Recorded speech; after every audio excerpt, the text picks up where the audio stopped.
دوستو، ایک سہیلی نے دوسری سہیلی سے پوچھا، بچہ پیدا ہونے کی خوشی میں تمہارے شوہر نے تمہیں کیا تحفہ دیا ہے؟ سہیلی: کچھ نہیں بھی دیا۔ اس نے سوال کرتے ہوئے پوچھا کہ کیا یہ اچھی بات ہے؟ کیا اس کی نظر میں تمہاری کوئی قیمت نہیں؟ لفظوں کا یہ زہریلا بم گرا کر وہ سہیلی دوسری سہیلی کو اپنی ہی فکر میں چھوڑ کر چلی گئی۔ تھوڑی دیر بعد ظہر کے وقت اس کا شوہر گھر آیا اور بیوی کا منہ لٹکا ہوا پایا۔ پھر دونوں کا جھگڑا ہوا، ایک دوسرے کو لعنت بھیجی، مار پیٹ ہوئی۔ شوہر نے اسے طلاق دے دی۔ جانتے ہیں پرابلم کی شروعات کہاں سے ہوئی؟ اس فضول جملے سے جو اس کی عیادت کرنے آئی سہیلی نے کہا تھا۔ اسی طرح زید نے حامد سے پوچھا، تم کہاں کام کرتے ہو؟ حامد: فلاں دکان میں۔ ماہانہ کتنی تنخواہ دیتا ہے؟ حامد: 18,000 روپے۔ زید: 18,000 روپے؟ بس تمہاری زندگی کیسے کٹتی ہے اتنے پیسوں میں؟ حامد: گہری سانس کھینچتے ہوئے، بس یار کیا بتاؤں۔ میٹنگ ختم ہوئی۔ کچھ دنوں بعد حامد اب اپنے کام سے بیزار ہو گیا اور تنخواہ بڑھانے کی ڈیمانڈ کر دی۔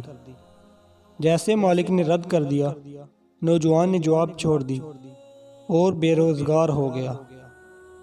پہلے اس کے پاس کام تھا، اب کام نہیں رہا۔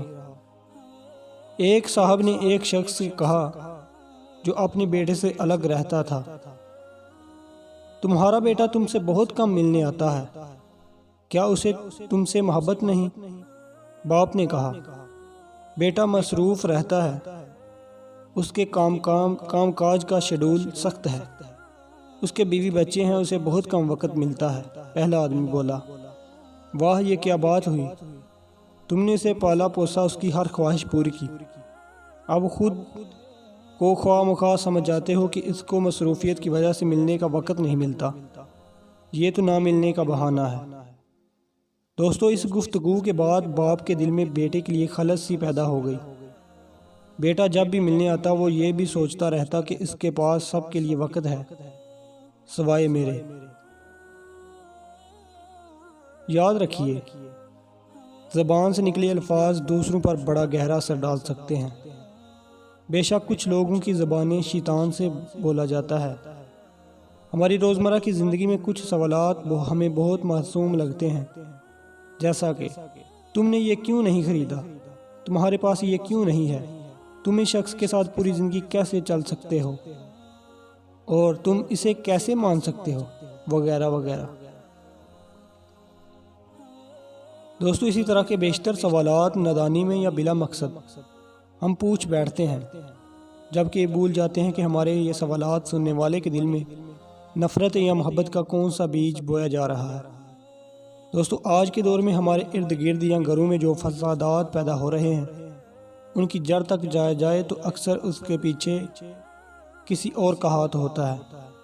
وہ یہ نہیں جانتے کہ نادانی میں یا جان بوجھ کر بولے جانے والے جملے کسی کی زندگی کو تباہ کر سکتے ہیں۔